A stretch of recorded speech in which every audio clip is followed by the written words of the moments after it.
Here's how to deposit money on Polymarket. So the first thing that you're going to do is to, of course, open your Polymarket account. And then on the upper right, you will be able to see there the deposit options. Now, what you need to do is to click on the deposit options. After clicking on the deposit options, you will be redirected on the page where you will see there the options on how are you going to deposit. Are you going to transfer by crypto, deposit with card, deposit with SEPA, Connect Exchange, or deposit with PayPal? Now, after choosing the deposit method that you want, you can now go ahead and select the currency that you wanted to deposit and select the amount as well.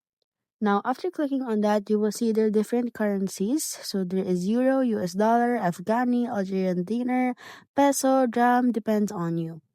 Now, afterwards, once you already decided, click on the continue with USD coin or continue with the currency that you have selected, and that is how you deposit from Polymarket.